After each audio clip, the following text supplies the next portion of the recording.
Bonjour à tous. Les recrutements à l'heure du coronavirus, comment ça se passe? Comment ça devrait se passer? Faut-il recruter maintenant ou attendre plus tard?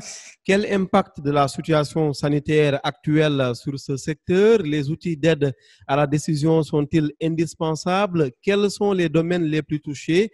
Le métier de recruteur est-il menacé aujourd'hui par des amateurs? Si oui, quelle solution? Mesdames, Messieurs, bienvenue à notre troisième Covitech, notre série de panels en ligne en ces temps difficiles, un troisième numéro qui réunit de grands spécialistes du recrutement et pour inclure les autres invités du monde des ressources humaines, des invités que je vais vous présenter tout de suite dispersés à travers le monde. Bonjour Djibril Diaw. Bonjour Ousmane. Merci d'avoir accepté notre invitation. Djibril Diaw, vous êtes basé à Paris, spécialiste du e-recrutement. Vous avez lancé en novembre dernier un cabinet dédié Digitaline dont vous allez nous donner des nouvelles plus tard. Je fais exprès de ne pas tirer en longueur sur la présentation parce que vous allez le faire vous-même tout à l'heure. Comment allez-vous, Mohamed Djibril Dia? Bonjour, je vais très bien Ousmane. Et vous? Bon, ça va. J'ai fait exprès de dire Mohamed Djibril Dia parce que vous tenez à ça. Il faut qu'on mette le Djibril entre le Mohamed et le Dia. Sénégalo-mauritanien. Vous avez effectué toutes vos études en Mauritanie. Vous parlez le Maure en plus du Pulaar? Oui, j'en parle un petit peu, mais je parle plus ma langue, en tout cas, que les autres langues, même si, voilà, je comprends. C'est plus difficile de moi-même parler, mais je comprends tout ce qu'on me dit. Vous comprenez le Wolof aussi? Wolof aussi, oui, tout à fait. Vous êtes titulaire d'un master en organisation des ressources humaines et relations sociales, 3 ans d'expérience en entreprise en France. Vous êtes le Benjamin de ce panel avec 31 ans et on va vous chuchoter pour ça. Un autre Parisien, mais de circonstance, le directeur des ressources humaines de l'IPRES, l'Institut de prévoyance retraite du Sénégal, l'institution de prévoyance retraite au Sénégal. Ibrahim Mbaye, bonjour. Bonjour Ousmane, bonjour. On vous entend, nous ne vous entendons pas très bien. Essayez de corriger ça. DRH de l'IPRES et président de l'Association des professionnels des ressources humaines, parisien de circonstance parce que vous êtes bloqué à Paris avec la fermeture des frontières. Petit soulagement au passage sûrement après le déconfinement qui a démarré hier lundi en France. La bonne nouvelle, c'est que vous allez finalement rentrer à Dakar. C'est bien ça? Oui, c'est la bonne nouvelle. Ce matin, quand on est réveillé, qu'on nous a dit qu'on rentrait demain matin, et vous voyez tout sourire. Hein, et vous êtes dans quel état d'esprit? Bon, même si votre visage déjà y répond, vous devez être très, très content à l'idée de retrouver les vôtres à Dakar.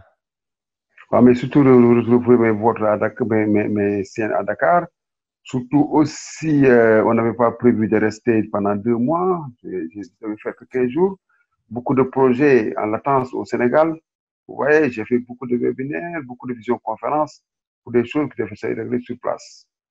Oui, mais ça nous permet en même temps d'être au cœur de notre sujet. Vous, le spécialiste des ressources humaines bloqué à Paris, obligé finalement de passer par Internet pour régler les questions quotidiennes. On est bien au cœur de notre sujet. Bakalilou Yabi, bonjour. Bonjour, Ousmane. C'est étonnant comme Paris est au cœur de ce troisième Covitech parce que vous avez vous aussi été là-bas après Paris. Vous êtes allé en Suisse avant d'ouvrir un cabinet à Dakar, BK Suisse, avec une associée de parents gambiens originaires de Niani, Kayaï, qui ont migré en France. Vous avez grandi en banlieue parisienne, à Aulnay-sous-Bois. C'est en 2007 que vous découvrez le monde du recrutement. Vous êtes passé par des géants du numérique comme GFI Information. 1 heure de temps pour faire le tour de la question. Ça fait peu de temps, on va y aller donc très vite. Djibril Diaw, nous allons démarrer avec vous. J'ai eu la chance de faire votre connaissance au mois de novembre dernier, enfin avant virtuellement, mais au mois de novembre dernier physiquement lorsque vous avez été à Dakar pour le lancement de Digitaline. Depuis novembre, ça a donné quoi Digitaline rapidement? Merci Ousmane pour cette invitation et puis je suis ravi de partager ce plateau avec de personnes qui connaissent très bien le recrutement et qui connaissent les problématiques aussi RH dans cette période difficile de pouvoir échanger. En tout cas, je tiens à remercier tout le monde. Écoutez, nous, on est agréablement surpris depuis notre lancement. On a eu beaucoup d'hésitation au départ parce qu'on se demandait si la solution n'allait pas arrivé plus tôt sur le marché que prévu. Hein. Oui. Mais depuis le lancement en octobre, Digitaline, c'est quand même une dizaine de collaborateurs. Hein. Wow. Faut le savoir. On est parti de rien, mais vraiment de rien. Et la majeure partie de nos collaborateurs se situe aujourd'hui à Dakar. Et c'est l'équipe technique, on va dire, qui est partagée entre le Sénégal et la France. Mais nous avons vraiment connu on va dire, une pénétration assez intéressante dans la mesure où quelques entreprises nous font confiance depuis décembre et ils sont très satisfaits en tout cas de notre accompagnement, très satisfaits aussi de l'outil et très satisfaits de l'analyse que l'outil fait des recrutements. On les accompagne dans leur processus de recrutement. Je tiens à préciser que c'est un outil aujourd'hui qui utilise l'intelligence artificielle, Oui. qui peut parfaitement être intégré au sein d'un process de recrutement. J'espère qu'on y reviendra parce que le process de recrutement, il est beaucoup plus loin, beaucoup plus complexe que cela. Et en fonction des entreprises, il est lourd ou, on va dire, léger. Donc, ces deux partenaires aussi, cabinets de recrutement, et pas les moindres depuis le début, parce qu'ils ont compris l'utilité d'être partenaire et d'être partenaire de Digitaline, c'est-à-dire d'apporter une valeur ajoutée dans l'accompagnement qu'ils proposent aux entreprises. C'est presque, aujourd'hui, c'est presque en 2 mois, c'est presque 1000 followers sur LinkedIn. Donc, notre notoriété est en train de se construire de plus en plus auprès de professionnels RH et auprès du grand public. Toutes les semaines, nous recevons des messages du Sénégal principalement, puisque le lancement s'est fait là-bas. C'est quand même plus de 1500 utilisateurs depuis le début. C'est enfin un grand partenaire qui est le leader en fait, du matching affinitaire en France, qui nous apporte sa technologie. Il va compléter notre technologie. Nous avons opté depuis le lancement pour le développement du matching affinitaire pour la mobilité et pour la formation. Donc, on l'avait prévu pour 2021. Oui. Et avec ce partenaire qui complète notre technologie, ça nous permet d'aller beaucoup plus loin. Donc, nous lancerons cette nouvelle solution d'ici la fin de l'année 2020. Et c'est aussi la fondation Deloitte qui accompagne notre développement et qui a mis à disposition un armada d'experts pour notre développement en Afrique. Donc, l'année prochaine, nous souhaitons développer, n'eût été le Covid, on serait déjà en Côte d'Ivoire, mais bon, c'est partie remise. Oui. C'est également le Bondinov qui nous accompagne et qui est notre incubateur ici à Paris, avec toute son équipe. Donc, notre solution, je tiens à le préciser avant de terminer, notre solution de matching affinitaire pour la mobilité, ça va complètement changer l'approche des DRH et des départements RH dans les entreprises. Jusqu'ici, il n'existe pas sur le marché africain d'outils qui accompagnent les entreprises, je tiens à le préciser, qui accompagnent les entreprises sur des projets bien spécifiques, mobilité, formation. Les outils qui existent aujourd'hui, ce sont des outils de grands groupes, ce sont des ERP comme Sage, etc., qui accompagnent, en fait, ce sont des outils aujourd'hui qui accompagnent l'administration de l'entreprise. Et donc, nous avons fait ce pari de pouvoir, avec notre matching affinitaire de technologie, investiguer tous les domaines RH. Donc, nous grandissons petit à petit, mais nous commençons à faire notre place et notre notoriété grandit. Donc, c'est quelque chose à saluer en l'espace de quelques mois, depuis notre lancement. Dernière question avant de revenir à vous plus tard, Djibril Diaw. Parlez-nous un peu de votre parcours. Il y a bien sûr bien des aspects que je fais exprès d'omettre pour vous permettre vous-même de revenir parce que les histoires, on les comprend, on les saisit davantage si leurs auteurs les racontent directement. Rapidement, le parcours de Djibril Diaw de Dakar à Paris, il s'est fait comment? Bon, déjà, j'ai eu la chance de venir rapidement après mon bac, de venir ici en France. Donc, je me suis déjà d'abord orienté en psychologie. Donc, il faut savoir que derrière, et c'est ça qui est aussi la crédibilité de Digitaline, c'est que nous utilisons des tests et nous les concevons en partie parce que nous avons l'expertise. Donc, moi, je suis diplômé en psychologie. Je ne souhaite pas pour l'instant exercer dans ce métier pour avoir encore quelques années devant moi avant d'essayer de rentrer dans la tête des gens. Mais Digitaline, aujourd'hui, mon parcours se résume ainsi. J'ai commencé le recrutement. J'ai découvert le recrutement avec le recrutement de profil BI. Baka, c'est exactement de ce dont je parle. Et c'est ce genre de profil qui m'ont fait aimer. Et c'est à ce moment-là aussi que j'ai découvert la technologie, à proprement parler. Et puis, par la suite, j'ai fait des grandes entreprises, un grand cabinet de recrutement en France comme Manpower, comme Credo Consulting, qui est moins connu. Mais encore une fois, suite à ça, j'étais assez frustré de ne pas trouver les valeurs, mes principes, parce que j'ai de fortes valeurs des principes, de ne pas les retrouver dans les entreprises. Donc, cela m'a conduit inévitablement à devoir monter un projet. Mais ce projet, en fait, il fait suite à la lecture d'un livre qui m'a particulièrement marqué, qui sont les mémoires d'Abdou Diouf. Hein, à tout hasard, ce livre a été un déclic pour moi pour entreprendre en Afrique. Donc, des entreprises m'ont fait confiance et très rapidement, on va dire, j'ai commencé à comprendre un peu l'écosystème sénégalais, les cabinets de recrutement, intérim, etc., des experts dans ce milieu, puisque j'ai rapidement accompagné cette entreprise à recruter pas mal de profils en France, etc., et en Afrique de l'Ouest. Donc, mais j'avais toujours comme ligne de mire le projet de Digitali.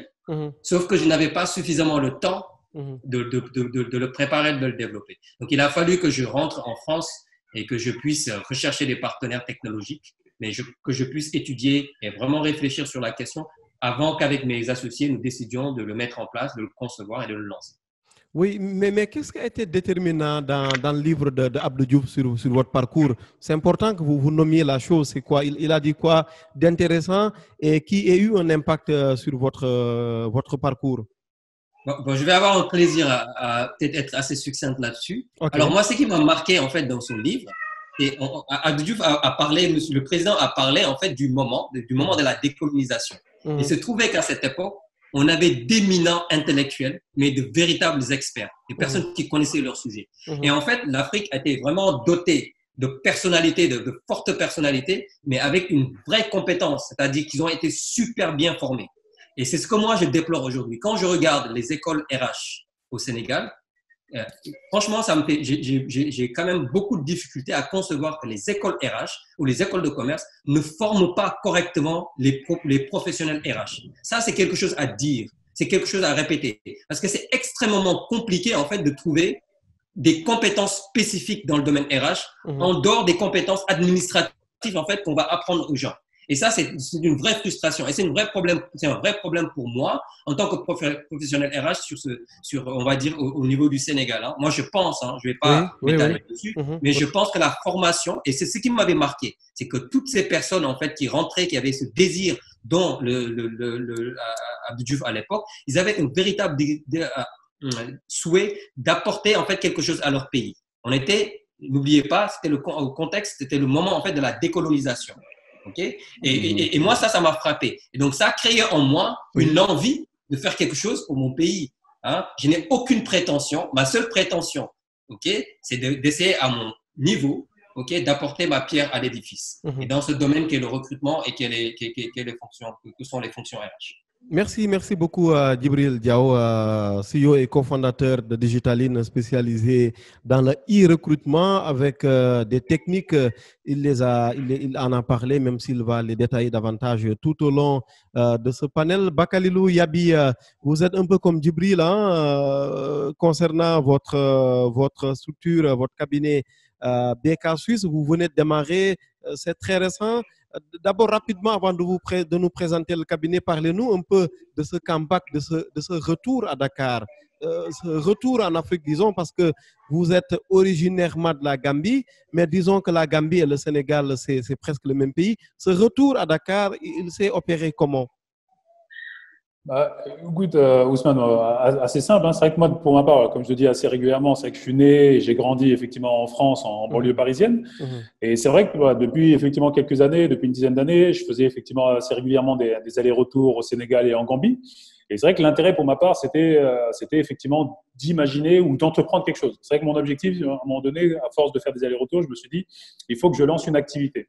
Donc, entre-temps, j'ai commencé à travailler en France. J'ai fait du recrutement pendant 3 ans en France. Après, je suis parti en Suisse. J'ai travaillé pour un cabinet de recrutement anglais pendant effectivement 4 ans. Et voilà, comme un peu avec Djibril, on faisait avant tout du recrutement IT. Et c'est vrai que j'ai lancé donc ma première société, BK Search, en 2014, donc il y a maintenant 6 ans. Et l'objectif, c'était avant tout de faire du recrutement de cadres dirigeants sur des profils IT en France, en Suisse et un peu effectivement en Belgique. Donc, c'est ce qu'on a fait pendant quelques années. Et effectivement, à ce moment-là, donc, j'ai vu également que le marché de l'IT se développait de manière un peu plus conséquente sur le marché africain. J'avais également quelques contacts en Europe qui étaient effectivement rentrés en Afrique, que ce soit en Gambie, au Sénégal ou en Côte d'Ivoire. Et là, à ce moment-là, je me suis dit, tiens, il y a peut-être effectivement une offre de service à proposer qui serait effectivement un cabinet de recrutement, on va dire, généraliste, mais avec une forte expertise sur effectivement les profils IT, informatique effectivement de manière générale, pour être effectivement en capacité de les capter, de les conseiller et d'accompagner les clients sur tout le processus recrutement. Donc après, le point, c'est vrai que moi, quand je suis arrivé en Suisse déjà en 2010, l'expertise que j'ai développée, c'est une expertise de consultant en recrutement international. La grande majorité des candidats que j'ai été amené à placer en Suisse, ce sont généralement des personnes qui étaient originaires soit de la France, du Portugal, de l'Espagne, de l'Italie. Donc, on était effectivement sur des recrutements, on va dire, donc on était sur des projets professionnels qui avaient quand même un impact sur la vie personnelle. Donc, il fallait effectivement accompagner les candidats dans ce projet de vie, finalement, dans ce projet de vie professionnel et personnel. Et là, effectivement, je me suis dit, tiens, j'ai développé une expertise qui peut avoir effectivement un intérêt sur le marché africain. Donc, c'est dans ce cadre-là que j'ai lancé BK Search International, ici à Dakar, donc il y a quelques années. On a essayé de faire du recrutement à distance, en étant basé à Genève et en essayant effectivement d'être un intermédiaire entre les clients et des candidats. Donc, ça a pris, mais pas comme je le souhaitais. Et c'est pour ça que je me suis dit, pour vraiment développer l'activité, il faut que je vienne effectivement m'installer. Donc, c'est pour ça que depuis le 1er janvier 2019, je suis physiquement installé effectivement à Dakar pour effectivement accélérer le développement de BK Search Africa sur le continent, tout en continuant de temps en temps effectivement à développer mes activités sur le marché africain via effectivement la première structure qu'on a. Donc, la première structure européenne est aujourd'hui autonome, pérenne. Et là, l'objectif pour ma part, c'est vraiment d'accélérer le développement de BK Search Africa. Donc, 2019, ça a été plutôt une bonne année parce que ça m'a permis on va dire, de comprendre, le marché africain, le marché sénégalais. C'est vrai que moi, ce que je voulais avant tout, c'était vraiment arriver avec beaucoup d'humilité et beaucoup de détermination. Quand je dis humilité, je ne voulais pas tout simplement transposer ce que j'ai fait en Europe et prendre les besoins des candidats, les besoins effectivement des clients, pour être en mesure de construire une offre de service en phase effectivement avec ses besoins. Donc, ça peut être effectivement du recrutement en CDI, ça peut être effectivement de l'intérim. Là, ce qu'on fait depuis effectivement quelques mois maintenant, c'est plutôt du conseil RH de manière effectivement globale pour être effectivement en capacité d'accompagner, on va dire, le client sur le cycle de vie complet finalement de la gestion d'un candidat. Donc, on vient effectivement également de mettre en place une offre de service dédiée au coaching, à la formation, au développement personnel. Donc, l'idée, c'était vraiment de comprendre ce dont avait besoin le marché pour être effectivement en mesure d'y répondre favorablement. Et donc là, depuis, on a pu signer quelques beaux contrats avec quelques belles structures. Donc, on va dire que les indicateurs, ils étaient plutôt au beau fixe sur 2019. Et l'idée, c'était vraiment d'accélérer sur 2020 et d'accélérer effectivement notre développement. Donc là, on va dire qu'il y a cette pause forcée qui nous oblige finalement à prendre du temps, à réfléchir et à redéfinir notre modèle. C'est ce qu'on fait. Donc moi, pour ma part, je considère comme une opportunité pour envisager effectivement la suite de BK Search en Europe et en Afrique. Et toutes mes excuses auprès de vous et auprès de notre aimable public qui nous regarde en vidéo, parce que j'ai dit au départ BK, j'ai lu en français, BK Suisse. Ce n'est pas BK Suisse, mais plutôt BK Search International and Africa. C'est bien cela? Exactement, c'est BK Search. Donc là, on va dire la première structure, c'est BK Search en Suisse et BK Search Africa pour Dakar. Merci beaucoup, Bakalilou. Yabi, peut-être avant d'évoluer un peu, une dernière question à ce stade-là de la discussion de ce panel. C'est important qu'on comprenne un peu. Qu'est-ce qui distinguerait BK Search de Digitaline, par exemple? C'est quoi un peu la différence? C'est important. S'il y en a, bien sûr. Je dirais qu'on est surtout complémentaires. Je vais te laisser répondre, Djibril. C'est vrai que toi, tu viens des cabines de recrutement. Je pense que tu as des éléments de réponse aussi, Baka. Je pense que tu as des éléments de réponse, mais effectivement, c'est important de rappeler que Digitaline, en tout cas, c'est un outil. Et Digitaline n'est pas concurrent en fait, des cabinets de recrutement. Baka a parlé de quelque chose qui est très important, qui est fondamental pour moi, c'est de comprendre en fait le besoin. Comprendre le besoin du client et les besoins. Il ne faut pas oublier que les candidats aussi sont nos clients. On a besoin de candidats pour pouvoir satisfaire le besoin des entreprises en fonction de leur développement, de leur stade de développement et en fonction de leurs besoins principaux. Mais ce qui nous différencie, c'est tout simplement que nous, aujourd'hui, on utilise un outil qui est focus sur les soft skills et sur les motivations. Okay. Aujourd'hui, Baka, il va confirmer cela, je crois. Aujourd'hui, Baka, dans ses recrutements, bien évidemment, c'est des profils IT. On est très axé sur les compétences techniques. Okay. Donc, nous, aujourd'hui, on n'évalue pas les compétences techniques qui sont quand même à prendre en compte dans le processus de recrutement, bien évidemment. Quand on recrute un développeur, il va bien falloir que le développeur sache coder. Tout à Ça, fait. c'est la BABA, c'est la moindre des choses. Mais nous avons fait un focus. Pourquoi? Parce que nous constatons qu'aujourd'hui, dans le monde, c'est partagé partout. Les entreprises sont à la recherche de profils qui sont au-delà des compétences techniques, qu'on appelle les soft skills, qui sont les compétences transversales, hein, c'est-à-dire l'ouverture d'esprit, la capacité à gérer ses émotions, en fait, la capacité de réfléchir rapidement face à un contexte super stimulant ou bien super stressant, etc., sachant que dans les domaines aujourd'hui technologie, mais partout, le marché est très, on va dire, très tendu. Et donc, du coup, ce que l'on attend d'un développeur ou d'un directeur technique, ce sont plutôt ces compétences transversales, ces compétences en savoir-être qui va lui permettre en fait de faire face à ces situations, à des contextes. Donc nous nous considérons aujourd'hui comme complémentaires à tout ce qui se fait sur le marché africain. Notre objectif, pour terminer dessus et puis laisser la parole à Baka, notre objectif aujourd'hui, c'est d'essayer de comprendre quand on parle de soft skills, c'est quoi les soft skills qui sont d'origine africaine? Je précise. Quand on parle d'ouverture d'esprit, qu'est-ce qu'on définit, nous, en Afrique, comme quelqu'un d'ouvert d'esprit? C'est quoi ouvert d'esprit? Donc, c'est ça notre ambition. Et ça, c'est le deuxième, c'est un échelon, quelque chose qui va grandement apporter une réponse précise aux problématiques RH africaines, etc. Mais nous sommes complémentaires. Et je laisse Baka, effectivement, expliquer en quoi, effectivement, nous sommes complémentaires ou différents. Baka, oui, répond un peu au challenge de Djibril. Hein. Il te demande d'expliquer un peu en quoi est-ce que vous êtes complémentaires. Mais rapidement, comme ça on passe après la parole à Ibrahima et Mohamed. Exactement. Donc, moi, je pense que Djibril, ça fait un petit moment qu'on se connaît maintenant, mais typiquement, sa solution est vraiment complémentaire à notre activité. C'est vrai qu'aujourd'hui, en tant que cabinet de recrutement, c'est, on va dire, le principal de notre activité, même si on fait effectivement d'autres choses au niveau effectivement des ressources humaines. Mais notre job aujourd'hui, c'est vraiment de rechercher, identifier, évaluer et sélectionner des candidats par rapport effectivement à un besoin, un cahier des charges qui nous a été exprimé effectivement par un client qui est amené effectivement à recruter. Donc, sur la partie sourcing, rechercher, identifier des candidats, c'est ce qu'on fait effectivement depuis plusieurs années. Donc là, effectivement, c'est quelque chose qu'on maîtrise. Ensuite, sur la partie évaluation, aujourd'hui, les clients ont effectivement besoin de plus d'input, ont besoin de plus d'informations sur effectivement le candidat. Donc, aujourd'hui, en tant que recruteur, on peut faire effectivement des comptes rendus d'entretien après avoir échangé une heure et demie avec un candidat. On sera en mesure effectivement de faire un peu de storytelling, raconter effectivement son parcours, ses études, ses expériences professionnelles, pourquoi est-ce qu'il est passé d'une structure à une autre, évaluer également ses motivations, qu'est-ce qu'il veut faire, qu'est-ce qu'il souhaite faire sur du moyen et long terme. Tous ces éléments-là, on est en capacité effectivement de les évaluer dans le cadre d'un entretien. Ensuite, je pense que l'intérêt de l'outil effectivement Digitaline de Djibril, c'est vraiment d'évaluer, on va dire, la personnalité, les motivations du candidat via effectivement un outil effectivement d'aide à la décision qui permet potentiellement de pouvoir aller un peu plus loin sur effectivement l'évaluation. Après, ça reste effectivement, voilà, comme il l'a dit, un outil qu'on peut effectivement utiliser de manière complémentaire à nos entretiens pour tout simplement transmettre un maximum d'informations à nos clients. Parce qu'aujourd'hui, en tant que RH, notre rôle aujourd'hui n'est plus juste ou consultant en recrutement, le rôle n'est plus juste de pousser du CV, mais c'est vraiment d'apporter une valeur ajoutée. Ça peut être le CV du candidat, ça peut être un compte-rendu d'entretien, mais ça peut être également la synthèse d'un questionnaire de personnalité, ça peut être quelques conseils pour réussir effectivement son intégration. C'est bien ça, c'est bien Beka Search qu'on a à l'écran. C'est bien ça, n'est-ce pas, Baka?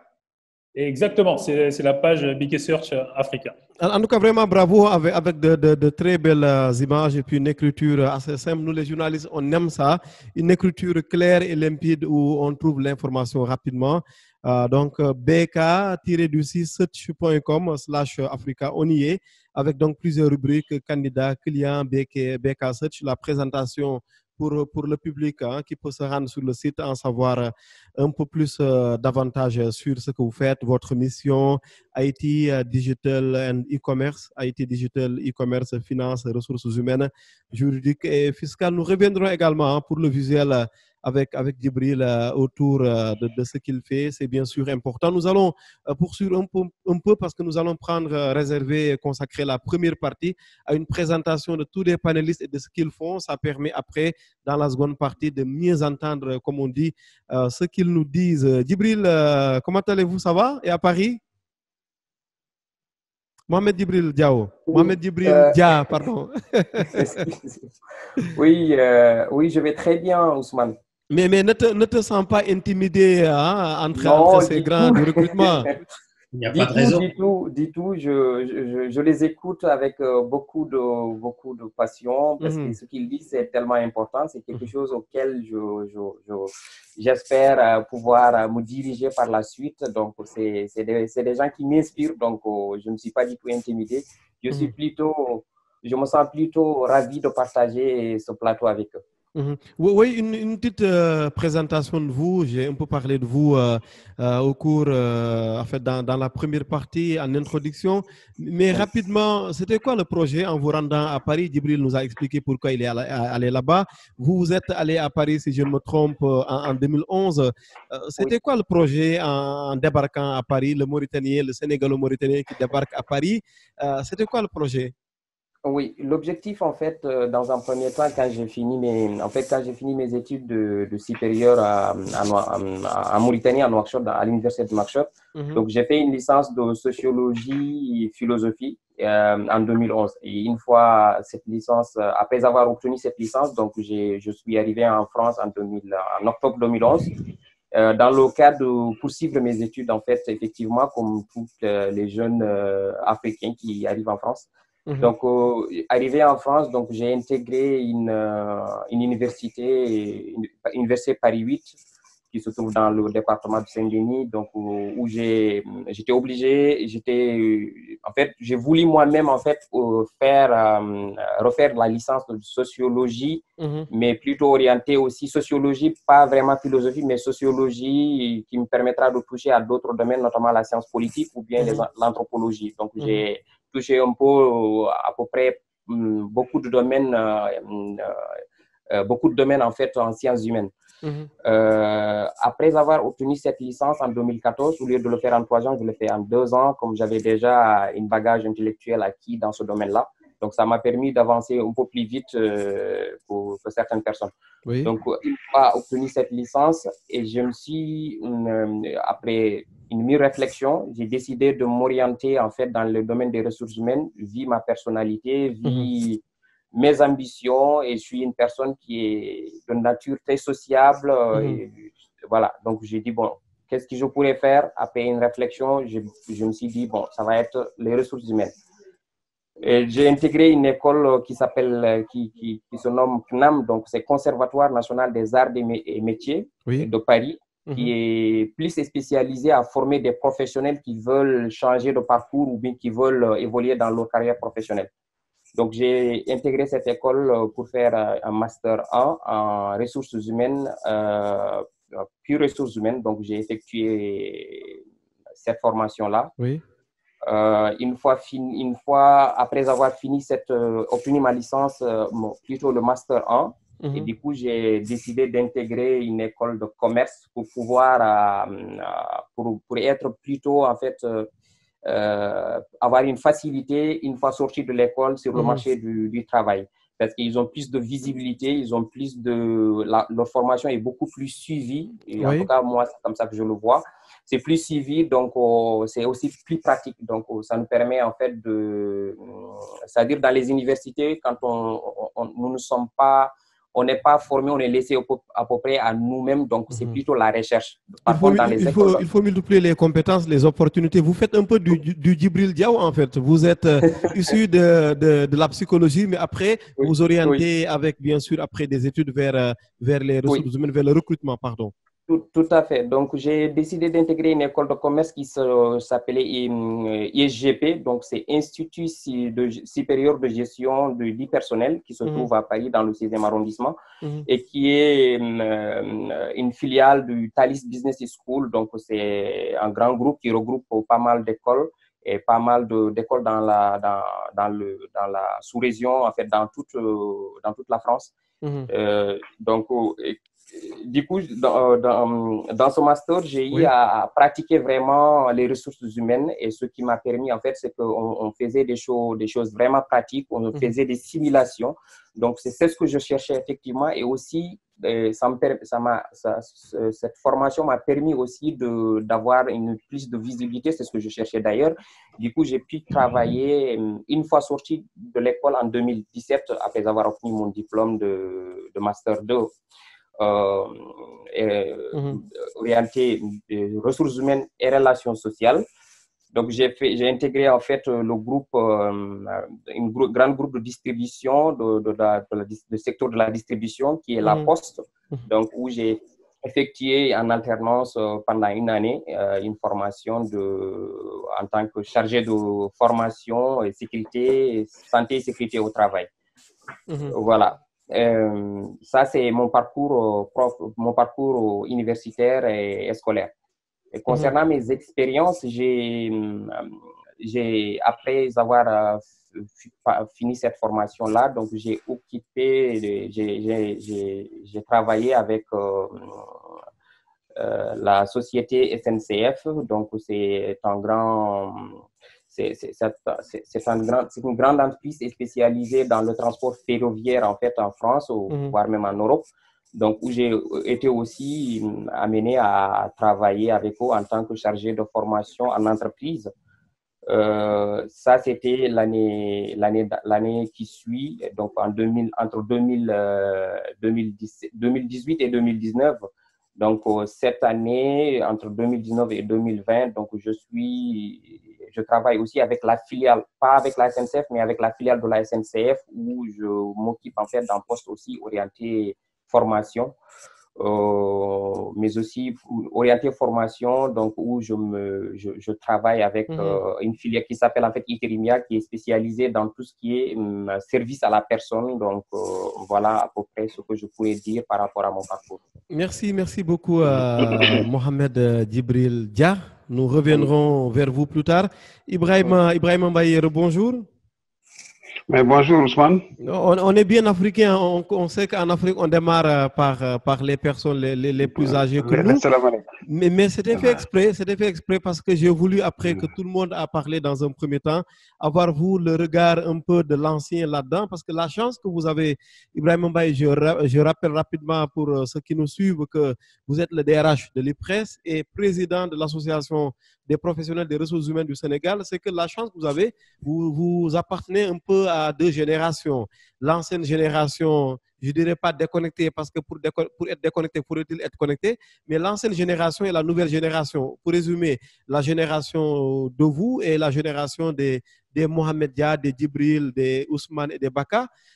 C'est quoi le regard un peu que vous avez sur l'évolution des ressources humaines? Parce qu'on sait que les ressources humaines, avant et après, ce n'est plus la même chose avec le digital qui est au rendez-vous. Vous en pensez quoi, cette évolution digitale et la nécessaire adaptation des professionnels d'aujourd'hui?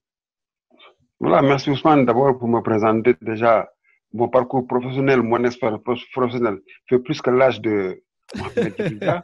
Parce que lui, il a 31 ans, moi j'ai 35 ans d'expérience. Wow. Je dis que quand j'ai commencé à travailler, lui, il n'était pas encore né. Wow.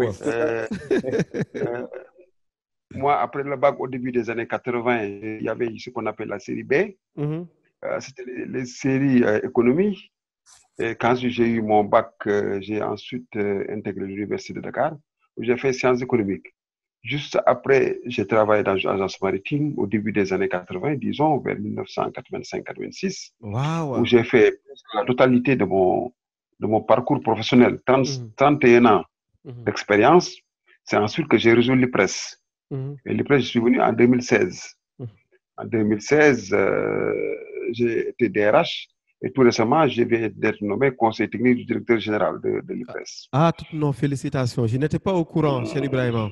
Voilà, c'est ça. Et disons, pour mon parcours, pour mon expérience en matière de gestion de ressources humaines, je vais d'abord me présenter mon parcours académique.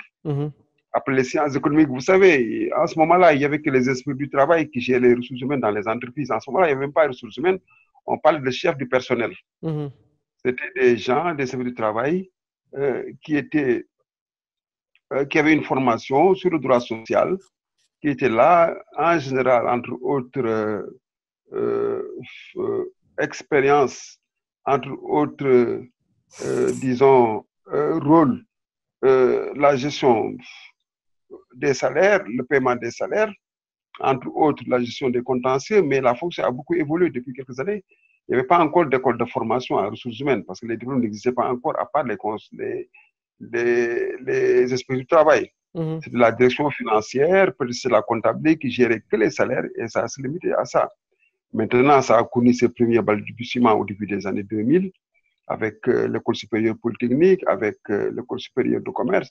C'est à ce moment-là qu'on a commencé à parler de ressources humaines et plus tard à parler de capital humain, à avoir des modules sur la psychosociologie des organisations, sur les techniques de recrutement, sur l'ingénierie de la formation, sur la gestion prévisionnelle des emplois et compétences. Tout ceci n'existait pas auparavant. Mais avec la nouvelle génération, vous avez eu la chance d'avoir cette nouvelle formation, ce nouveau parcours et qui va faciliter vraiment la gestion des ressources humaines dans nos entreprises. Moi, je suis, disons, à peu près en fin de carrière. Peut-être me redéployer ailleurs, qui sait. Peut-être que je vais déposer auprès de Mohamed Djibrou ou bien de Cheikh Bakelou.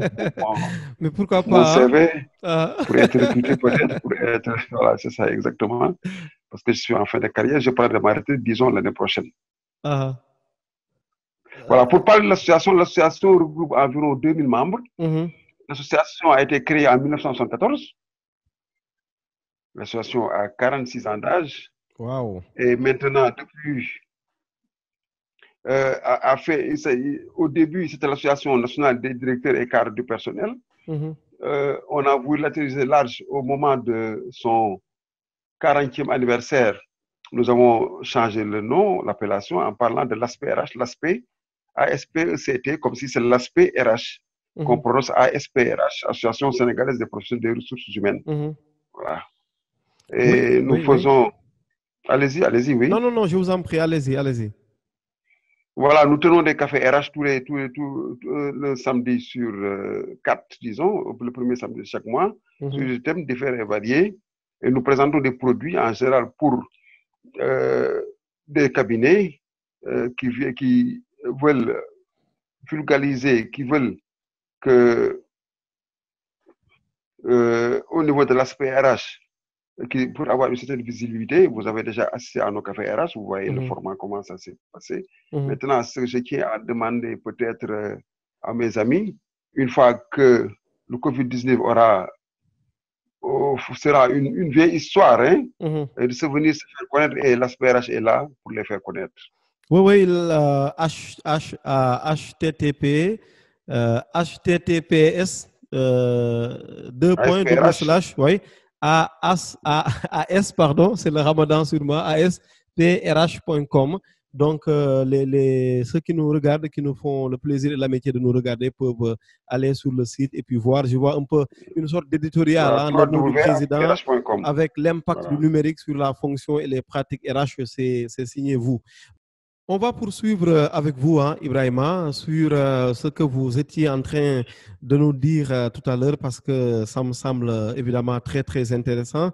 Je rappelle que l'Association des professionnels des ressources humaines du Sénégal est en ligne à asprh.com avec donc un éditorial de Ibrahima Mbaye qui est le DRH de l'IPRES, conseiller technique aussi du directeur général et président de l'Association des professionnels des ressources humaines du Sénégal. Alors, l'impact de ce numérique sur le recrutement, comme j'ai dit, vous avez la chance d'appartenir à deux époques, l'ancienne et l'actuelle dominée par le digital.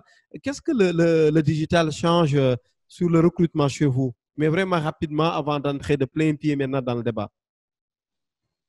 Mais le digital a beaucoup changé chez nous. Vous savez, les gens ne sont pas encore habitués au digital, comme on le dit. Maintenant, dans beaucoup d'entreprises, c'est toujours des CV qui étaient envoyés, des potentiels employés, des potentiels formés qui côté des écoles de formation qui étaient là en présentiel. Qui déposaient une demande et qui ont convoqué parfois.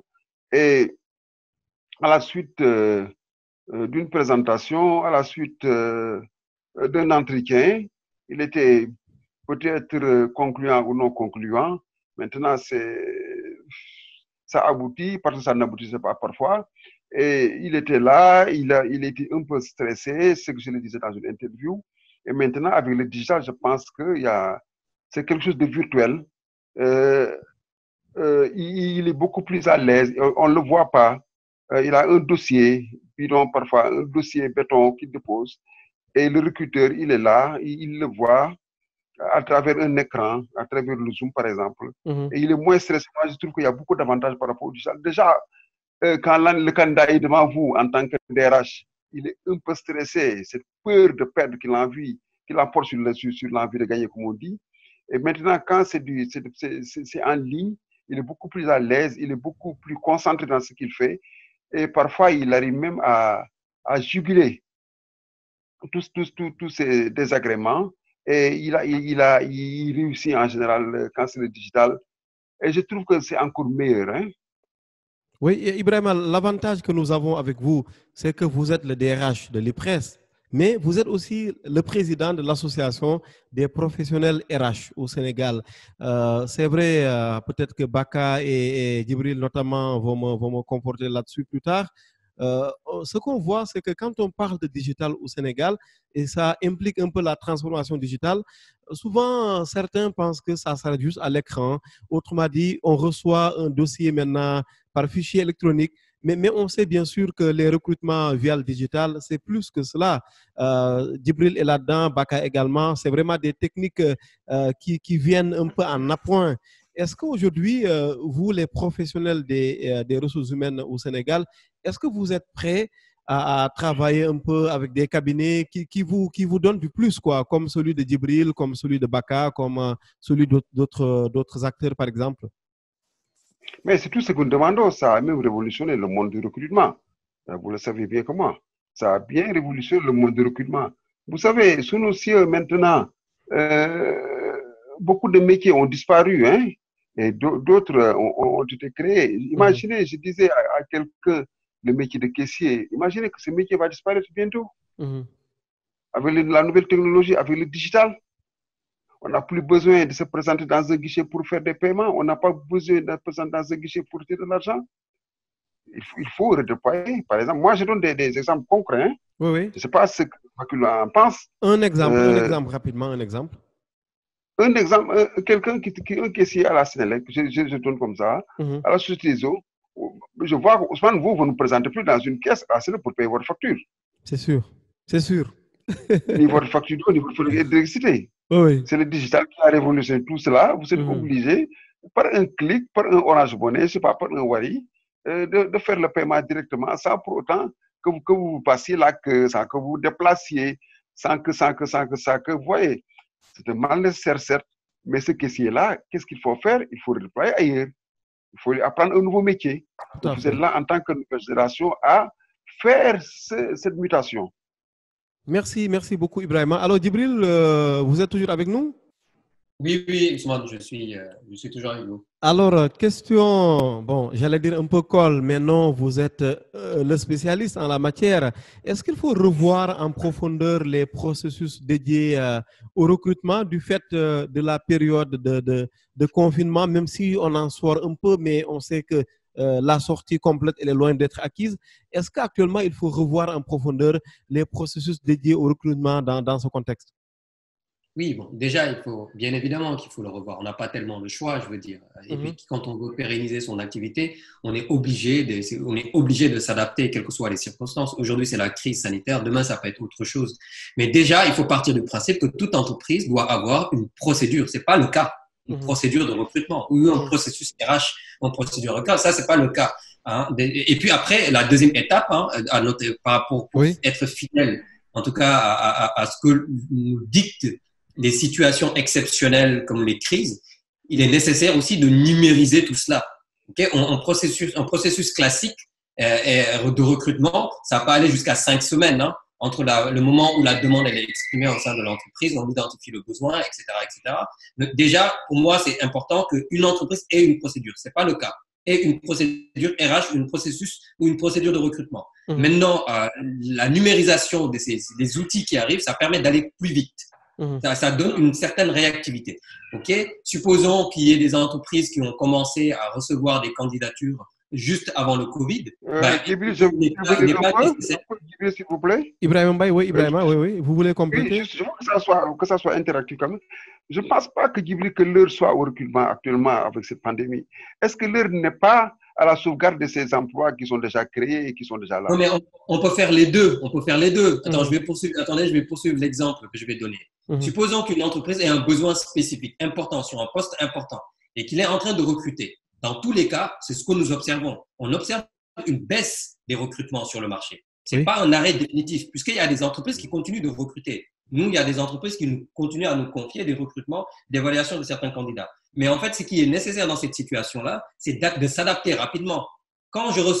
Si l'entreprise était en train de recevoir physiquement les candidats, cette situation l'oblige en fait à avoir des outils pour pouvoir interviewer directement les candidats, etc., pour poursuivre. Et il est important aussi d'anticiper l'après-Covid.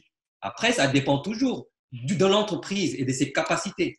Mais dans tous les cas, la sauvegarde de l'emploi, ça c'est une dimension, on va dire aussi politique et qui concerne aussi la volonté des DRH au sein des entreprises. Macroéconomique même. Exactement. Maintenant, aujourd'hui, il est question en fait d'outils. Je pense que les outils sont pertinents et aujourd'hui, toutes les entreprises l'ont compris. Le télétravail, c'est complètement, on va dire, démocratisé. Les entreprises se sont vues obligées d'adapter leurs procédures, de revoir leur organisation. Donc, les outils, en fait, sont nécessaires, nous permettent de nous adapter. Et encore une fois, je rappelle que toutes les entreprises n'ont pas stoppé. Il y a des recrutements qui sont toujours en cours et on observe par contre une baisse des recrutements. Mais c'est important de se préparer pour l'après-Covid, pour ne pas m'éterniser. Oui, l'après-Covid, on y reviendra, Djibril et Ibrahima. Bakalilou, ça vous inspire quoi un peu ce débat entre Djibril et Ibrahima? Faut-il maintenir les recrutements ou plutôt les différer pour l'après-Covid? Dans la situation actuelle, en tant que cabinet de recrutement, ce que j'ai pu constater, en tout cas depuis début mars ou mi-mars, c'est qu'il y a effectivement un ralentissement des recrutements. Mais ce n'est pas effectivement, l'ensemble des recrutements n'ont pas été stoppés. Il y a peut-être 90% des recrutements qui ont été suspendus quelques jours, quelques semaines. Et là, effectivement, moi, depuis, j'ai quand même des nouvelles missions qui m'ont été confiées depuis la semaine dernière. Donc, sur des postes stratégiques, sur des postes indispensables pour la continuité d'activité, les sociétés pour leurs services seront obligées de continuer à recruter ces quelques candidats-là. Et puis, il y a même un regain de recrutement sur certains métiers, comme les infirmiers, comme les aides-soignants, comme les caissiers, comme les agents municipaux, etc. Exactement. Je signale que c'est d'ailleurs le cas au Sénégal. Exactement. Et après, effectivement, je dirais que l'intérêt, finalement, moi, c'est vrai que moi, je suis quelqu'un plutôt d'optimiste, donc je vois toujours les choses positives malgré effectivement cette crise sanitaire et cette crise économique. L'intérêt, finalement, de cette crise, finalement, c'est que ça a permis effectivement de revoir la manière de recruter, la manière de rencontrer les candidats, d'échanger avec les candidats. C'est vrai qu'il y a encore quelques mois ou quelques semaines, certaines sociétés n'étaient dans la capacité de recruter que si elles rencontraient physiquement les candidats. Et aujourd'hui, on se rend compte qu'avec des entretiens via Zoom, via Microsoft Teams ou via Hangout, on peut aujourd'hui arriver à faire 3 entretiens qualitatifs qui permettent effectivement d'évaluer effectivement le candidat de manière effectivement assez globale et de se faire une idée si oui ou non le candidat est pertinent déjà pour le poste. Et si oui ou non, on a envie effectivement d'avancer avec le candidat. Là, moi, typiquement, j'ai un Bakalilou, pour rebondir, je le disais tout à l'heure, l'entretien en présence et sous forme virtuelle, comment vous trouvez? Moi, pour ma part, l'avantage inconvénient. Moi, typiquement, ça fait 10 ans que je fais effectivement des entretiens à distance. J'étais effectivement basé sur Genève et je recrutais des candidats pour la Suisse ou inversement, j'étais basé à Genève et je recrutais des candidats effectivement pour Paris. C'est vrai que je ne pouvais pas les rencontrer physiquement, donc on faisait beaucoup d'entretiens téléphoniques, on faisait beaucoup de vidéoconférences. L'avantage de l'entretien, on va dire, virtuel quand on est un recruteur, c'est que ça permet effectivement d'aller beaucoup plus loin. Ok. Ça permet effectivement d'aller beaucoup plus loin. Beaucoup plus à l'aise parfois. Le candidat peut se sentir effectivement beaucoup plus à l'aise parce qu'il ne sent pas effectivement une personne qui est là pour le juger en direct. Je dirais que la conversation peut être effectivement beaucoup plus fluide, beaucoup plus amicale. Décontracté. Le bon point également en tant que recruteur, beaucoup plus décontracté. Le bon point pour un recruteur, c'est que moi, typiquement, les entretiens téléphoniques ou les entretiens vidéoconférence, sur effectivement des recrutements qui nécessitent un déménagement. Comme je l'ai dit un peu plus tôt, on n'est pas juste sur un projet professionnel, on est sur un projet de vie. Ça me permet effectivement d'aller beaucoup plus loin, de pouvoir effectivement rentrer dans la vie personnelle du candidat, savoir effectivement ce qu'il en est de sa situation personnelle, si jamais il devait déménager, de quelle manière est-ce que ce projet de déménagement impacterait également sa famille. Donc, l'idée effectivement quand on est à distance, c'est que ça permet de poser ces questions-là beaucoup plus simplement et d'avoir une réponse beaucoup plus simple. En visu, commencer à poser des questions sur la situation personnelle de la personne, je pense qu'il y aurait forcément une certaine distance et je pense que même moi-même, personnellement, je me sentirais pas à l'aise de poser effectivement ces questions. Mohamed Djibril Dia, pardon oui, Ibrahima, je donne la parole à Mohamed. Oui, Mohamed, vas-y. J'allais venir, mais merci quand même de m'avoir donné la parole. Donc, je voulais tout simplement en fait intervenir sur le point sur lequel on est en train d'évoquer. Oui. Et c'est pas pour contredire, mais c'est pour appuyer ce que à peu près ils ont tous chacun a évoqué en partie. Moi, ce que je voulais tout simplement en fait préciser, c'est que pour appuyer leurs propos, c'est que j'ai fait quelques recherches récemment, en fait, hier seulement, où en France, en fait, il y a en fait une baisse de 12%. En fait, même s'il y a des problèmes de recrutement en cette période de crise sanitaire, on sait très bien que c'est pas anodin, cette crise a affecté tout le monde. Donc, forcément, les entreprises sont affectées, donc tous les domaines d'activité sont affectés, notamment le recrutement.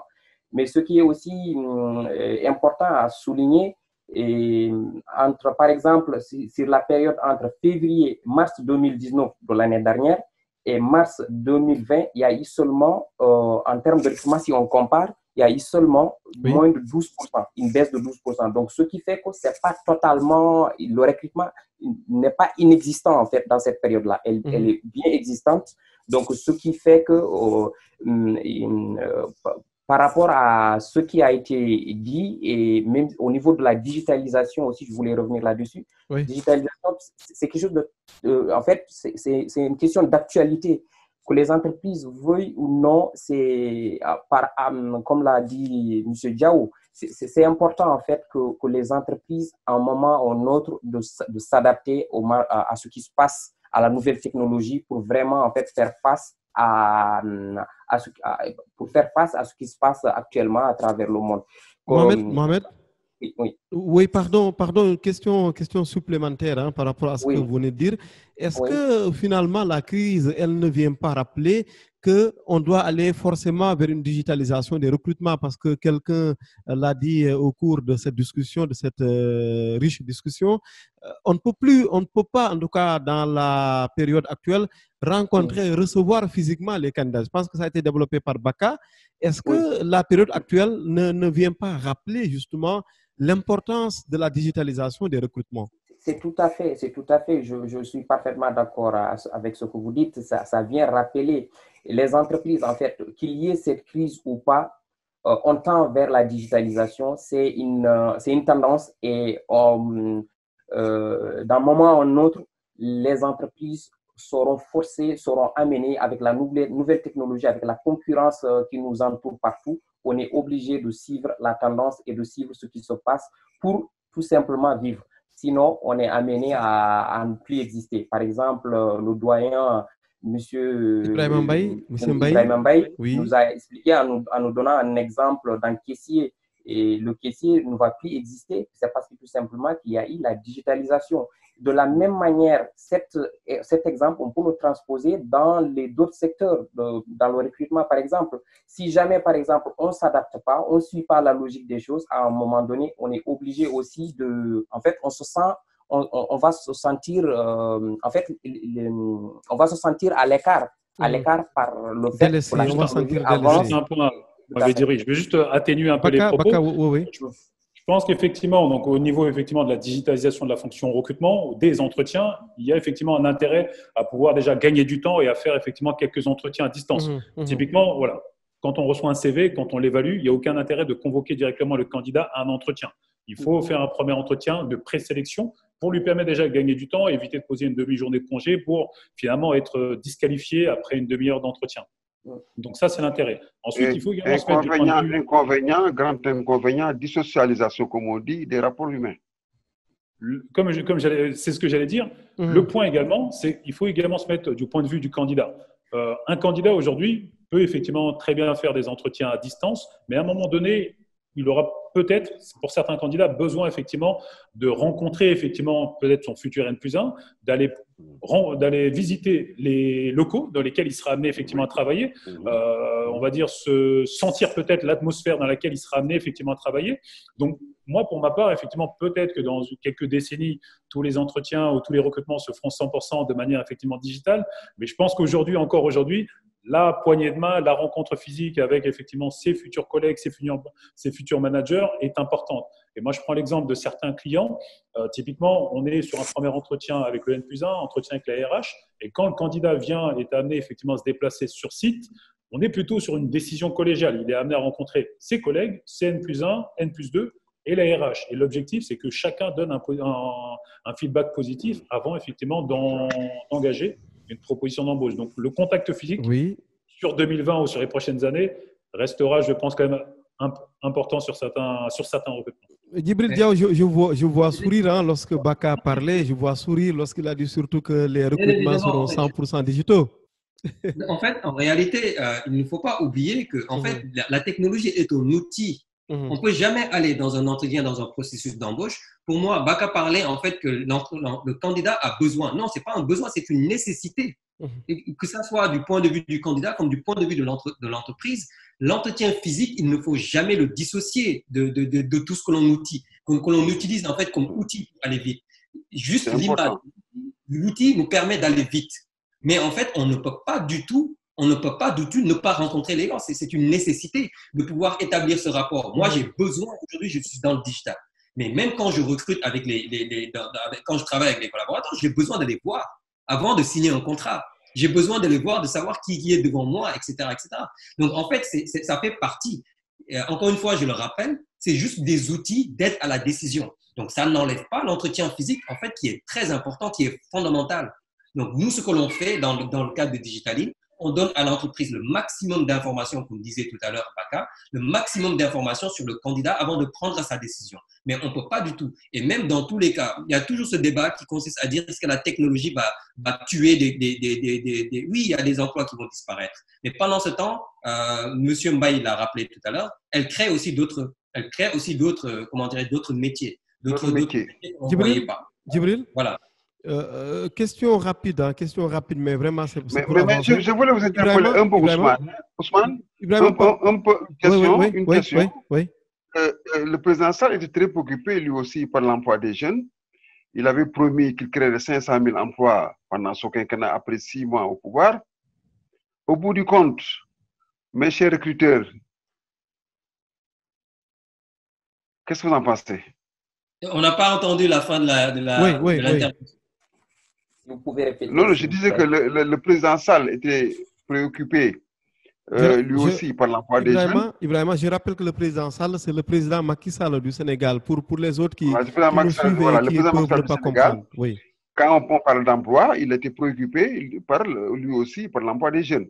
Il avait promis de créer 500 000 emplois pendant son quinquennat, disons après 6 ans au pouvoir. Est-ce qu'on est loin du compte ou bien on a atteint ce chiffre? Vous qui êtes recruteur, vous avez certainement les statistiques. Alors, mais rapidement. C'est très compliqué d'avoir les chiffres en Afrique. Okay? Aucun recruteur, aucun spécialiste ne peut dire que les recruteurs se sont stompés de 70%. Tout ça, on le prend à la louche. On fait une estimation. Mais il est très compliqué aujourd'hui, M. Mbaye, de répondre à cette question dans la mesure où on n'a pas de données. Il n'y a pas d'étude qui est faite, etc., etc. Et ça, c'est un problème aussi en Afrique. Hein. Ça, c'est une réalité. On n'a pas suffisamment de données pour pouvoir en fait répondre à cette question. Donc moi, personnellement, franchement, je n'ai pas de réponse à cette question parce que je ne couvre pas tout le recrutement du Sénégal. Donc, il me serait très compliqué en fait de répondre à cette question. À côté de cette question cette question très concrète de Ibrahima Mbaye, DRH de l'IPRES, une autre question, Djibril. Je suis sur digitaline.co. donc en ligne, votre site internet, le premier site d'emploi de matching affinitaire sur toute l'Afrique. Parlez-nous un peu de vous actuellement, parce qu'on parle des autres, de l'impact ailleurs, mais de l'impact chez vous, est-ce qu'il y en a? Autrement dit, est-ce que vous continuez à faire les mêmes chiffres en termes de recrutement ou pas, de marché ou pas? Mais rapidement pour avancer un peu, parce qu'il y a d'autres thématiques qu'il faut aborder aussi. Comme on l'a rappelé tout à l'heure, Baka l'a dit et d'autres l'ont dit, on observe une baisse. Toutes les entreprises ont été touchées par cette situation. C'est aussi valable pour vous, c'est aussi valable pour vous donc? Oui, c'est bien sûr, c'est valable pour nous, hein, c'est valable pour tout le monde. Okay, il y a une crise sanitaire qui arrive. Psychologiquement, il faut que tout le monde, c'est une question de confiance aussi. Est-ce qu'il faut investir? Est-ce qu'il faut apprendre? Est-ce qu'il faut attendre? Donc forcément, tout le monde est impacté. On est aussi impacté dans la mesure où voilà, les paiements ne se font pas automatiquement du fait que voilà, tout le monde est touché, etc. Donc on est touché de tout part.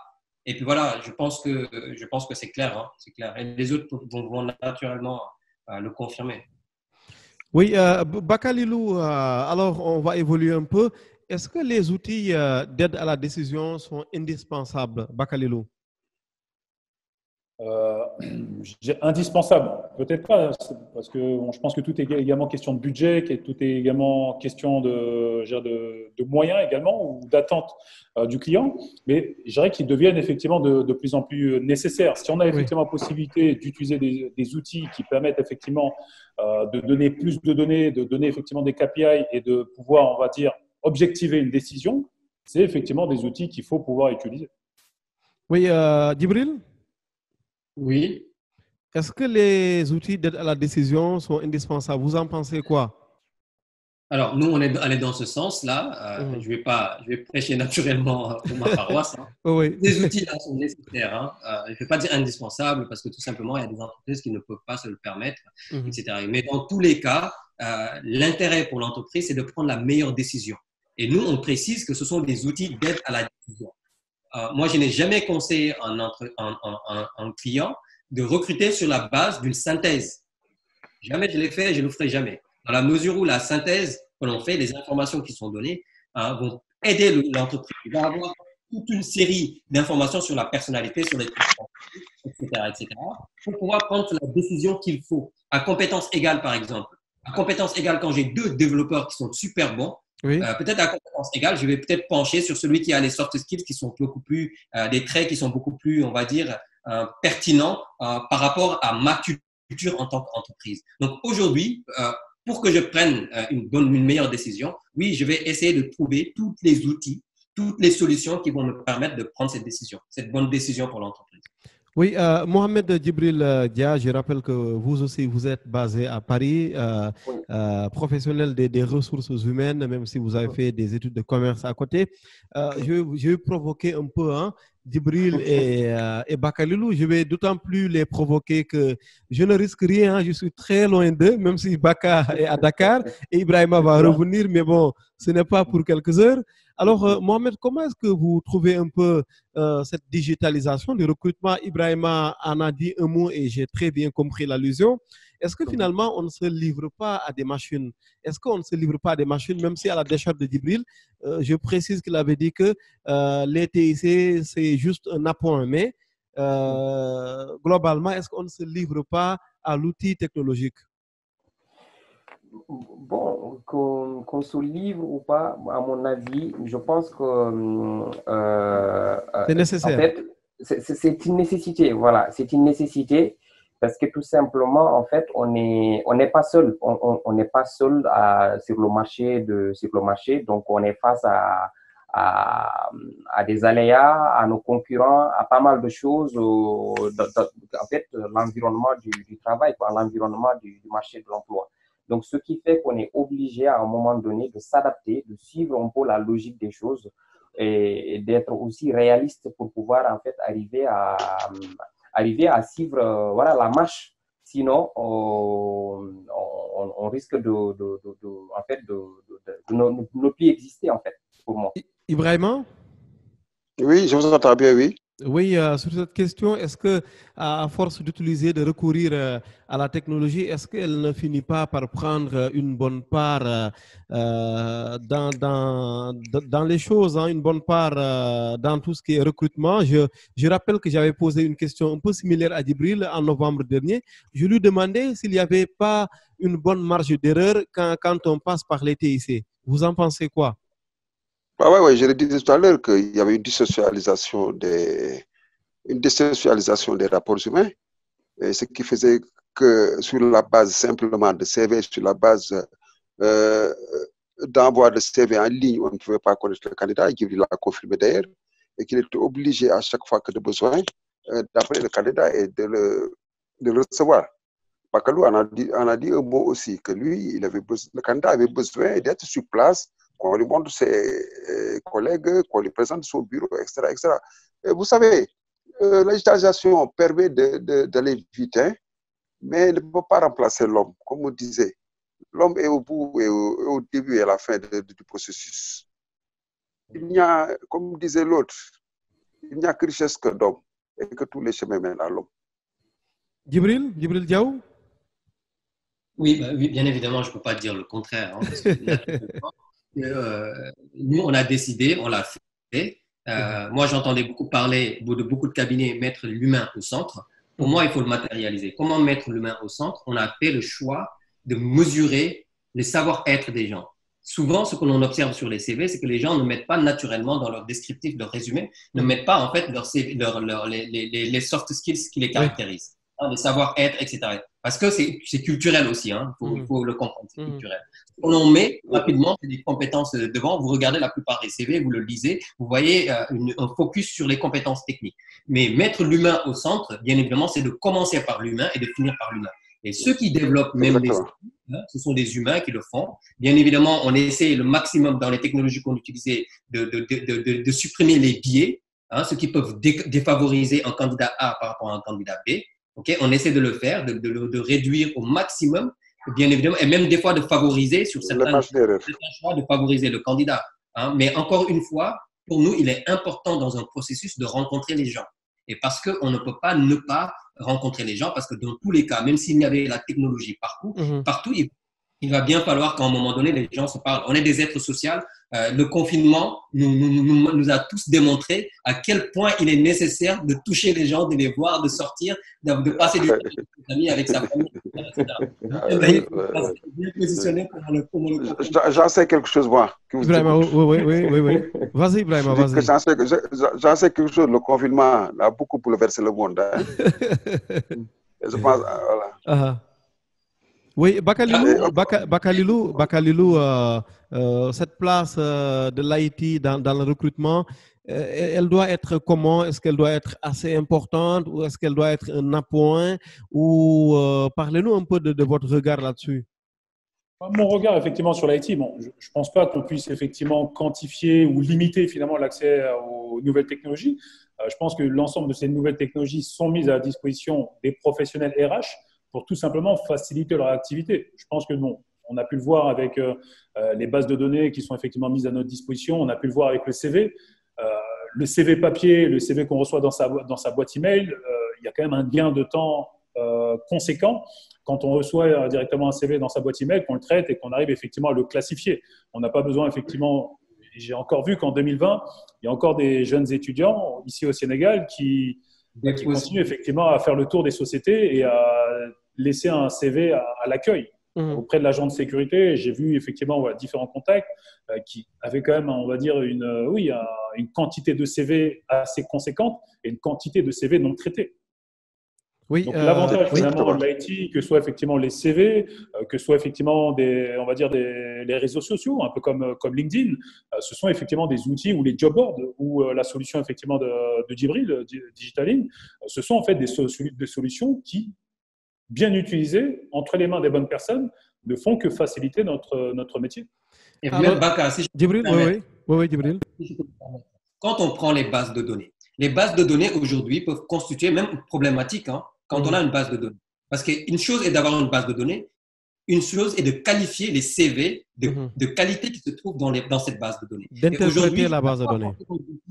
d'outils de sourcing qui permet en fait de faire rapidement le choix. Baka, il sait très bien de quoi. Tous les recruteurs le savent. Quand on met un poste sur le web, on reçoit 150 000 candidatures. Et 98% de ces candidatures, en fait, ce ne sont pas des candidats de qualité. Donc, il va falloir qualifier les candidatures. Et là, avoir une base de données ne suffit même plus. Maintenant, il faut recourir à des technologies. Nous, en tout cas, on a fait ce choix parce que pour nous, il est important de convaincre les cabinets de recrutement, toutes les entreprises en fait qui ont 50 000. Moi, j'ai rencontré une entreprise qui avait une base de données de 50 000 CV. Vous en faites quoi? Wow. Non, on ne sait pas. Et, voilà, on ne sait pas. Donc, nous, ce que l'on propose, tout simplement, c'est on a une technologie qui permet d'affiner.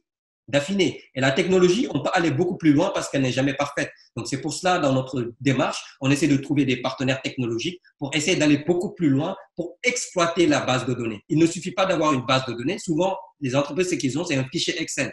C'est un fichier Excel qui contient toutes les informations des CV. On peut aller encore plus loin. Nous, c'est le pari que l'on fait. Maintenant, on a essayé de discuter et apporter beaucoup de pédagogie, d'expliquer en quoi il est important d'aller beaucoup plus loin. Et c'est là où le combat doit se mener, parce que c'est la partie la plus difficile. Oui, on va y aller rapidement. Il nous reste quelques minutes. La parole à Ibrahim Mbaye, DRH de l'IPRES et président de l'Association des professionnels RH au Sénégal. Une question un peu de tout à l'heure, mais que je contextualise un peu par rapport au Sénégal, Ibrahima. Est-ce qu'actuellement, nos entreprises doivent recruter ou pas, pour préparer l'après-Covid ou pas? Mais vraiment rapidement, Ibrahima. Moi, je le disais tout à l'heure, le problème que nous avons au Sénégal actuellement, comment les emplois existants doivent être sauvegardés. Maintenus, oui. Maintenus, sauvegardés. C'est la question qu'on se pose. L'après-Covid, ce sera le chômage. Des emplois vont être créés de nouveau. C'est une question qu'on se pose. On va dans l'incertitude. Vous voyez, par exemple, quand on dit qu'aux États-Unis, nous avons déjà 25 millions de chômeurs, vous voyez, dans des pays développés, contrairement à nous qui sommes en voie de développement, des entreprises, des hôtels qui sont fermés, des restaurants, des bars. Quelqu'un me disait, comment on peut payer 70% de son salaire quand on a eu agence de voyage et qu'on n'a pas vendu un seul billet? C'est des questions qu'on se pose. Et c'est personnel. J'ai vu un reportage hier, une société de transport qui faisait 400 millions de chiffre d'affaires, qui a fait 10 maintenant le mois. 10 millions. Ces emplois, comment il va les sauvegarder? Je pense que l'heure, comme je le disais tout à l'heure, c'est au maintien de ces emplois, à la sauvegarde de ces emplois. Mais peut-être, certes, Gibril l'a dit, Bakalou l'a confirmé, peut-être c'est des emplois haute technologie qui peuvent être, qui font l'objet de recrutement aujourd'hui, mais je ne pense pas que l'heure soit actuellement au recrutement, mais au maintien des emplois déjà existants. Nous allons à présent parler, si vous êtes d'accord, bien sûr, chers panélistes, d'un dernier point, le onboarding. Djibril, je sais que c'est un mot qui vous est très, très cher. Le onboarding, d'abord, c'est quoi rapidement pour les gens qui nous suivent, pour nos amis qui nous regardent? Bon, le onboarding, c'est l'intégration du candidat. C'est vraiment préparer l'intégration du candidat au sein de l'entreprise. Mais ça ne s'arrête pas là parce que c'est tout un processus, c'est tout un dispositif, un processus. Il faut le mettre en place. Toutes les entreprises, comme les procédures RH ou de recrutement, toutes les entreprises n'ont pas forcément un processus en fait d'intégration, de onboarding des candidats. Donc ça aussi, c'est parce que c'est un gain de temps énorme. Oui. Quand on prend le temps de bien préparer l'arrivée du candidat, donc ça passe par informer les collaborateurs, c'est pas toujours le cas, qu'il y a telle personne pour tel recrutement qui va arriver au sein de l'entreprise. Et une fois que cela fait, c'est de permettre à ce que arriver les premiers jours soient consacrés à donner toutes les informations relatives au fonctionnement de l'entreprise, mais aussi de rencontrer tous les acteurs internes. Et souvent, il y a des entreprises même qui, sur certains postes stratégiques, qui organisent des échanges avec leurs fournisseurs. Oui. Parce que, justement, la personne qu'on a onboardée va avoir un rapport direct. Donc, c'est toute une organisation. Et en le faisant, on crée ce que l'on appelle en entreprise, chez le candidat, un sentiment d'appartenance. Le sentiment d'appartenance, le déclic, il arrive à ce moment-là. C'est quand on met tout ça en place. Donc, en fait, on gagne psychologiquement, on gagne énormément de temps sur l'acceptation du candidat ou du nouveau recruté comme faisant partie de la famille. Et donc tout ça, ces éléments sont des éléments importants au sein d'une entreprise. Je rappelle que le sentiment d'appartenance est au cœur de la sociologie. C'est que Mohamed peut acquiescer, comme je vois que nous avons la sociologie et les sciences politiques ensemble. Bakalilou, le onboarding? Comme Djibril vient de le dire, c'est vrai que je pense que j'aurais pas fait mieux. C'est vraiment l'intégration du nouveau collaborateur. Je pense que peut-être l'expression que j'utiliserais, c'est vraiment mettre toutes les conditions pour faciliter l'intégration et la réussite de l'intégration de la période d'essai de ce nouveau collaborateur. Donc, ça va être effectivement déjà, pour des fonctions peut-être tertiaires, c'est s'assurer effectivement qu'il dispose bien de son ordinateur portable ou de son ordinateur dès son premier jour. Le présenter aux différents collègues, peut-être mettre une note pour signifier effectivement l'arrivée de telle ou telle personne, faire un peu sa biographie, les études qu'il a faites, son parcours professionnel, sur quel poste il nous intègre. Donc, ça permet déjà de communiquer autour de ce nouvel arrivé et effectivement déjà de créer effectivement des premiers sentiments. Et ensuite, ce qui est important également sur l'onboarding, ça va être effectivement toute la formation. C'est vrai que généralement, les premiers jours, les premières semaines, il est rare effectivement qu'on demande qu'une personne commence le premier jour et qu'il soit directement missionné ou positionné sur des projets. Mais l'intérêt, effectivement, c'est vraiment faciliter son intégration, le former, lui permettre de comprendre le métier de la société, les projets sur lesquels il sera effectivement amené à contribuer pour faciliter effectivement potentiellement ces 3 mois de période d'essai et faire en sorte qu'il ait envie de continuer l'aventure et surtout se projeter sur du long terme en adhérant aux valeurs de la structure. Mohamed Djibril Dia? Oui, je suis pas. Oui. En fait, une question s'il vous plaît, que je peux me permettre de placer. On parle de candidats, mais tout cela nous semble très loin, alors que vous sortez de l'école de formation, vous êtes un candidat. C'est quoi vos appréhensions avec ces nouvelles techniques de recrutement? Est-ce que ça vous inquiète un peu pour vous, le potentiel candidat au recrutement? Oui, pour moi, en fait, c'est très important ce que disait, mais en fait,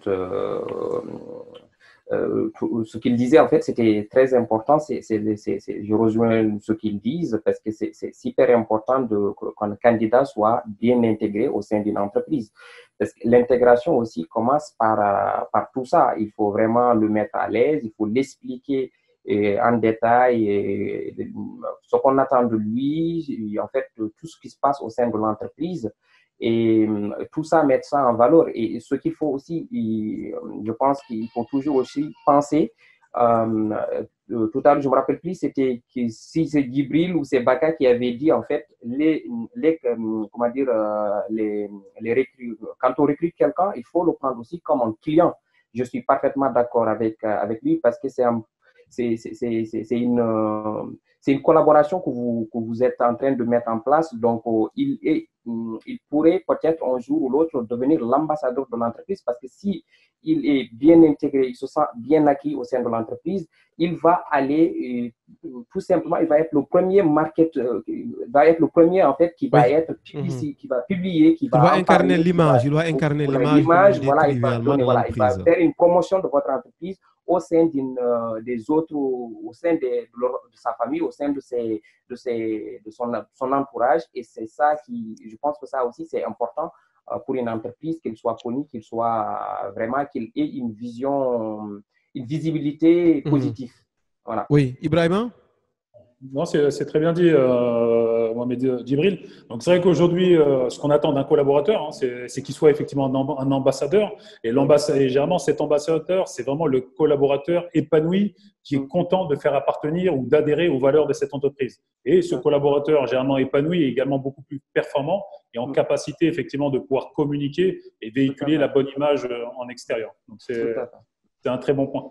Nous allons faire un dernier tour de table. Nous allons démarrer cette fois avec, comme ça je vais me racheter un peu, avec Ibrahima. Ibrahima, je sais que pendant qu'on discute là, je vois un peu vous affairer autour de vos bagages. Vous êtes pressé de venir à Dakar, mais rassurez-vous, ça va arriver avec cette belle chance de rejoindre le pays. Alors, un dernier mot, Ibrahima, je n'aime pas trop le mot de conclusion parce qu'on ne conclut rien, on ne fait que lancer les bases d'un échange qui promet. Mais un dernier mot quand même, Ibrahima, sur ce qui a été dit, sur votre profession à l'heure du numérique. Voilà, moi ma préoccupation première, hein, je vous surprendrai encore une fois, oui. C'était le leitmotiv. Hein. Je me pose des questions auxquelles je n'ai pas encore les réponses. Que deviendront nos entreprises après cette pandémie, après cette crise sanitaire? Que deviendront nos emplois? Que deviendront certains métiers? C'est des questions auxquelles je ne trouve pas réponse. Et je pense que l'avenir nous jugera, l'avenir nous dira exactement de quoi demain sera-t-il fait. C'est un cri du cœur que je lance. Déjà, beaucoup de jeunes, 300 000 demandeurs d'emploi arrivés sur le marché chaque année. La fonction publique, le privé réunis ne font pas 500 000 salariés. 80%, c'est l'informel. De ces 500 000 emplois, peut-être on va même extirper la fonction publique. Du privé, environ 300 000 emplois générés par le privé. Que deviendront ces emplois après le Covid-19? Je pense que c'est une interrogation à laquelle nous n'avons pas de réponse et nous souhaitons vivement que ces emplois soient préservés. Merci beaucoup Ibrahima, ça a été un plaisir de te recevoir dans ce panel sur recrutement et Covid-19. Baka Lilou, mais vous avez plutôt le Baka, désormais la marque de fabrique. Baka, alors cet après-Covid, il faut l'envisager comment? Mais vraiment rapidement.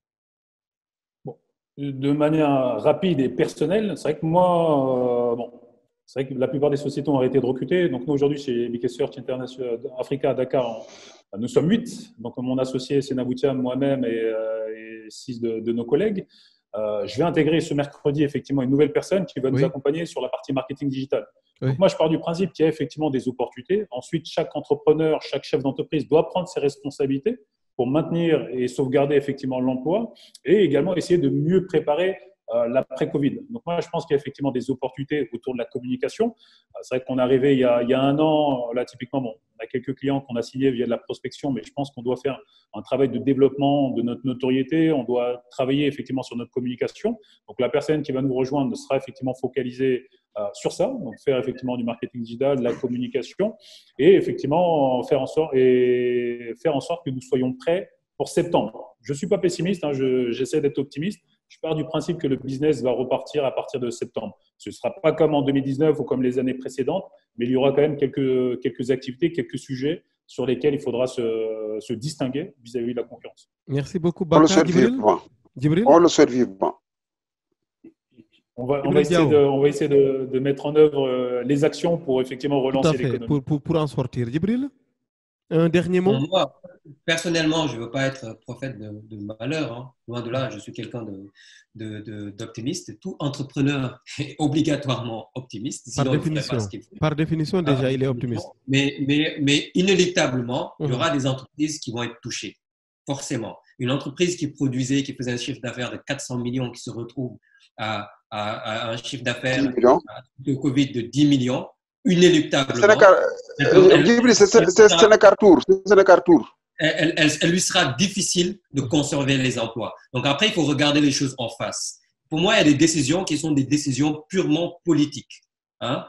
La sauvegarde de l'emploi, c'est des décisions qui viennent des politiques qui vont mettre en place la législation qui fait que les entreprises ne vont pas supprimer parce que malheureusement, il y a des entreprises qui en profitent pour supprimer des emplois, etc., etc. Maintenant, il faut regarder les choses en face. Pour moi, cette crise doit nous pousser à une véritable réflexion. Réflexion sur quel type de société nous voulons. Quel type de société de consommation nous allons être demain. Personne n'a la réponse. Moi, je suis totalement d'accord avec Ibrahima. On peut s'interroger, mais personne n'a la réponse. On n'est pas prophète, on n'est pas Dieu, on ne peut pas voir l'avenir. Maintenant, pour moi, il est nécessaire de mener une véritable réflexion, que les entreprises s'interrogent véritablement sur le sens de ce qu'ils font au sein d'une société, que l'État prenne ses responsabilités, apporter toutes les aides nécessaires pour aider toutes les entreprises qui ont une chance, en tout cas, de survivre après ce Covid, okay, de maintenir les emplois. Mais inéluctablement, il faut regarder les choses en face. Il y aura des entreprises qui vont disparaître. C'est le cas aux États-Unis, c'est le cas en France, c'est le cas, ça va toucher tout le monde. Donc maintenant, comme nous sommes tous optimistes, ce que l'on souhaite, c'est que l'activité reprenne rapidement, mais c'est surtout aussi préparer l'après. C'est-à-dire chaque entreprise, chaque structure doit se réinventer. Hein, c'est quoi demain le next step pour Digitally, le next step pour BK Search, le next step pour Keypress, le next step pour tout le monde, c'est quoi? Qu'est-ce qu'on... Et c'est des véritables interrogations. Et pour moi, c'est là le DRH, et ça je peux me permettre, hein, Monsieur Mbaye Ibrahima, c'est le rôle du DRH, d'avoir cette impulsion-là. Malheureusement, les DRH n'ont pas, hein, je me permets de le dire parce que j'ai vécu aussi, n'ont pas toujours allez-y, vous avez parfaitement raison. Une véritable réflexion. Donc voilà ma contribution. Maintenant, je suis optimiste. Je pense que les choses vont repartir naturellement. Préparons-le bien comme il faut en menant les réflexions et puis en essayant d'apporter, vraiment de s'adapter, d'apporter les solutions qui s'imposent face à la nouvelle société que l'on va avoir.